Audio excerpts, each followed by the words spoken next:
can see this going out now. Philosopher says nuke the world. That'll be the selling point of this podcast. We've got our title and caption sorted then. Joe Slater. Joe Slater, yeah.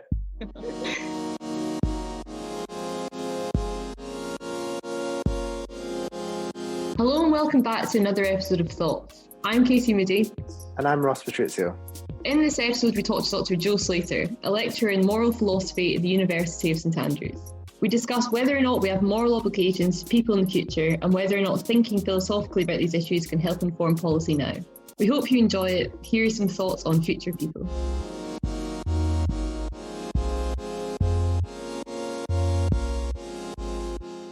All right, Joe, thank you very much for joining us on the podcast today. Thank you for having me. So today we're talking about morality, and more specifically, morality with respect to future people. We have a pretty good idea about how morality works with people who exist in the same time frame as us, in the same place as us, perhaps. But how can you introduce the topic of morality with respect to people who live perhaps really far in the future? Cool. So when we're thinking about future people, we're thinking specifically about people who do not yet exist. So while we're going to be alive in the future, we're not future people in this sense, because we are already existing people. We're thinking about people that don't exist now, but will exist in the future. Okay. In a lot of our discussions about climate change and politics, a lot of our focus is on these future people. We say things like, we have to save the planet, it's our duty to our grandchildren and our great-grandchildren, even though I presume none of us right now have great-grandchildren. We talk about those obligations as if we really do owe it to those people. We do have a real, genuine duty. But future people are kind of a strange case when, in comparison to regular people in our everyday lives and obligations there. So if you think about like typical obligations you might have every day. So if I go up to Ross and punch him in the face, I've done something wrong. I've wronged Ross. Because I have an obligation not to punch Ross. This is an obligation I owe to Ross the person. I have an obligation not to steal. I owe it to the people who own the property. I owe them I don't steal. Right? If I make a promise, I have a duty to that person not to break a promise. And in each of these cases, there are people we can identify, like specific individuals whose interests we harm when we do the wrong thing. A problem with future people is that with our actions that might affect people in the future, a lot of our acts are also identity affecting. So the actions that we take now actually change which people come into existence. So if we have like a really polluting policy now and we keep messing up the world in various ways, the people in 100 years, we might think they could complain that we've ruined the world for them and we've made their lives worse. But actually, if we adopt all the sensible policies, the ones that you might think we should be adopting right now, and we save the planet and it stays more or less as it is, totally different people would exist. So the only way that these people who exist in the ruined future, breaking everything now, is kind of a precondition for them being there. So they can't say, you've harmed us by acting in this way, because without us acting in the way we are now, then they wouldn't exist. They can't say their interests have been harmed by us doing the policies we are now, because they wouldn't even have interests if we don't do this. So it's kind of a tricky situation, which distinguishes it from like this ordinary obligation.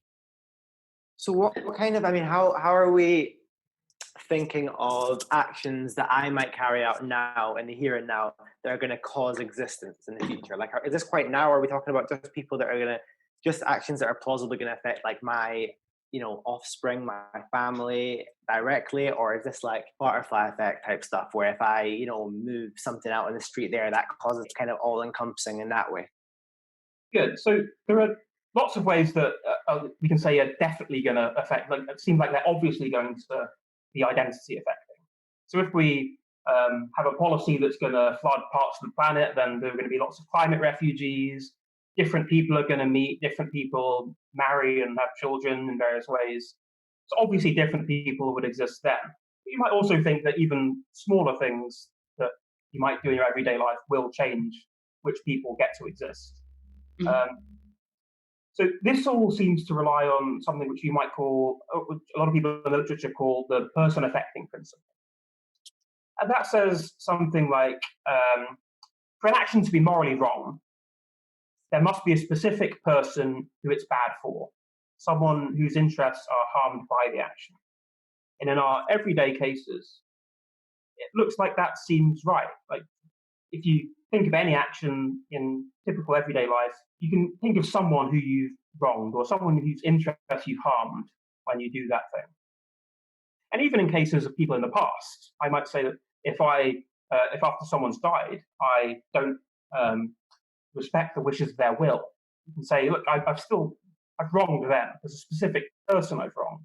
There's someone whose interests I've harmed by doing this. But with the case of the future people, because our actions change who actually gets to exist, and they couldn't even exist if we don't do these kind of crummy actions, maybe, then it seems like if we buy this person affecting principle, which seems very plausible in lots of our everyday cases, we can't explain what we've done that's wrong. Okay. So is the way to get around to try and reject the person affecting view? Good. So this is an option that Derek Parfit explores when he introduces the non-identity problem in Readers and Persons. And he thinks that we get into a lot of bigger problems when we do that. Well, not bigger problems, but different kinds of problems. So the most easy way to reject the person affecting view is if we were to say go consequentialist, because then we're not saying we need individual people to be wrong. What really matters for wrongness is the amount of goodness in the world, or something like that. And there are a couple of ways that you could that seem like the obvious ways you might do this if you're going consequentialist. You could say you're a totalist. What you care about is the total amount of happiness in the world. Right? If we go that way, then Parfit gives us this horrible conclusion that he thinks we shouldn't like, called the repugnant conclusion. In the repugnant conclusion, there are billions and billions of people, all with lives just worth living. And he says that if you are a totalist, if you're a consequentialist of this sort, then there's a number of people living these lives just worth living that will be better than the world right now, or better than than a million people living pretty good lives. You just need enough people living these lives just worth living. And Parfit thinks this is just ridiculous and repugnant, hence him calling it the repugnant conclusion. The other typical way that consequentialists go sort of averagist. They say what we should care about is the average happiness in our society. He thinks that this also leads to kind of weird conclusions. So if we have a world with like a million super happy people, like much happier than anyone in the world right now, if we were to add a bunch of pretty happy people, we make the world worse, according to the averagist view. And that seems kind of weird as well. And there are lots of these kind of little paradoxes that make the consequentialist angle look kind of messy and weird as well. And actually, if you just think minimize suffering, then nuke the world. Yeah. Nuke the whole thing. No more suffering. Perfect. Well, that's us sorted then. Great. Nuke the world. So just to take stock, am I right in saying that so we're trying to come up with a moral theory that adequately incorporates what we take to be our obligations to future people? So we think we've got some, and we're trying to work out how we can fit this into our theory, which is maybe, let's say, otherwise quite good at dealing with people in the here and now.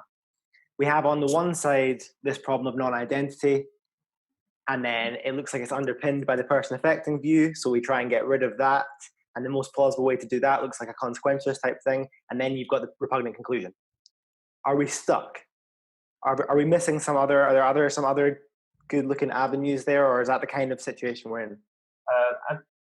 It's kind of messy. So we might think that what we really need to do is try to rehabilitate the person affecting view, or try and have something like a person affecting view that does let us make sense of obligations to future people, or try to make sense of obligations about future people without a person affecting view, or without actually saying we are wronging them. And both of those options are ways you might go. And I think there's something plausible to be said for either of those. But one way that I think is kind of cool, that is worth thinking about, and maybe doesn't get as much discussion as it should, is to think of obligations about future people, not actually in terms of obligations to those people, maybe obligations to present people or past people. that just happen to be kind of about the future. So let me illustrate. So imagine we get together and build a library.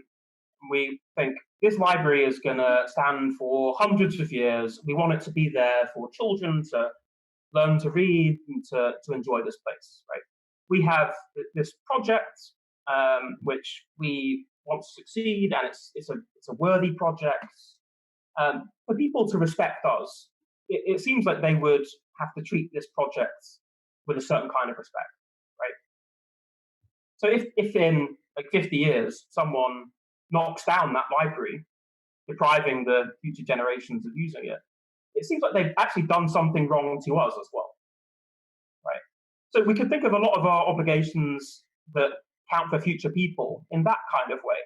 There are lots of projects that people have engaged in the past about trying to make this world a good place for future generations. And if we think that these were projects that we should respect and these people that we might owe something to, like we're benefiting in a sense from the kinds of projects they've been involved in, then we might be wronging them or other like present people who are trying to maintain those projects. So I think we can think of lots of our obligations in that kind of way. It can be a little strange though, because then our obligations to future people, they're not really obligations to them, they're just kind of about them. They're not the ones we wrong when we're ruining the planet. We're wronging ourselves or like other people around, like before us. And that might seem to get something wrong. But with this kind of strategy, we might be able to get a lot of the results we'd like. It seems weird to decide which past goals you would honour, though. Do you know what I mean? Yes, I think that is right. I think you need to fill in some kind of nice story about which goals, which projects we should respect, and maybe if you're going to have difficulty even filling out what these projects are as well. Mm-hmm. But if you can fill in those blanks in a nice way, then yeah, we might get some of the kind of cool conclusions that we like. Another alternative for something like weakening the person affecting you. And we could say that instead of actually making it about the very specific people who do exist in the future, thinking about their role or their position in the world, like not just as like that specific like genetic combination that happens to exist, but the person who exists in that place at that time. And we might think that as someone in that role, in that position, from that standpoint, that they have rights or rights against us in that capacity. That's a kind of trickier route, like, and Rahul Kumar tries to do something like this. But I think it's really tricky, and there are lots of problems with it. But it's another kind of nice way you can try to go to rehabilitate the person affecting you. So would that be something like, just to get clear on that idea that you said Kumar is going for, like dropping the idea that it needs to be one individual person who's wronged because that causes problems with identity stuff, but keeping the idea that there will be someone in that place, whoever, fill in the blank, who is wronged just by being a person and is affected by our actions now. Yeah, exactly. So to go back to one of the kinds of examples that Parfit used when he was introducing this problem, you have someone who's considering having children, and they're told that if they conceive a child today, then the child will be born with a severe congenital disorder that will make their life, so it's make it uncontroversially bad. So they're in a lot of pain and maybe have to do regular injections, whatever.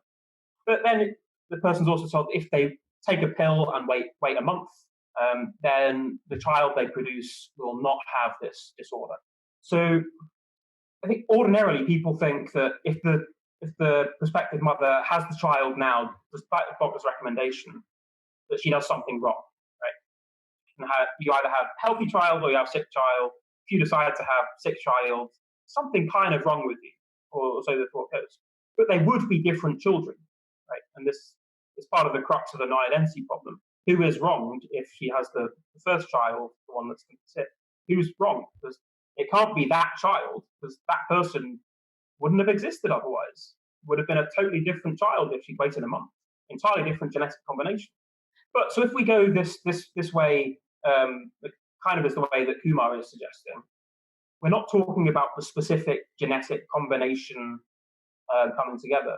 We're talking about her child, and we could say that the person that results has rights qua her child, and she could then, the child that ends up coming about as a result, could say, look, you've wronged me. It's not that this particular combination of atoms or whatever has been wronged by this. It's that you've treated me in this position qua your child in a disrespectful way, and you owe me better than that qua your child. Well, how does it work? Like, the mother knows that she's got this bit of knowledge that she could do one or the other. It seems like a weird trick to say, well, you can't criticize you for doing the wrong one because you caused them to come into existence. It's like, yeah, but you were going to cause one to come into existence, one child, either way, and you picked the mean way. Yeah. So one of the tricky things with going this way is that a lot of our choices aren't just choosing between different people who are going to have the same roles, but also we might choose between different numbers of people.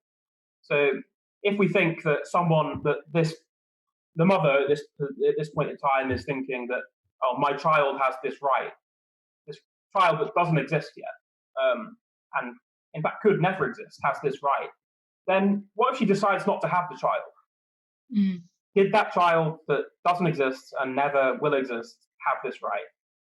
If you think that actually, yeah, this kind of potential child does have the right, then it seems like they have this right maybe to exist. So that seems like a good thing for them. So, okay, she has to have the child.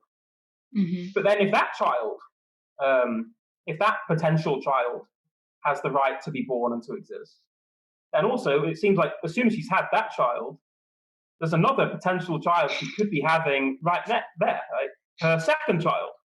And she'd be wronging that child if she doesn't have it. And then we're in that way madness lies. So exactly how to get around the de re de dicto way of carving this up without then thinking that we have duties to create lots of extra people as well is really kind of tricky. Yeah, I think that's probably should wrap up about there. Thank you so much for coming on the show, Joe. That was really, really fun. Yeah, it was good chatting to you guys. Hopefully your editors can do some magic and make this sound a bit clever.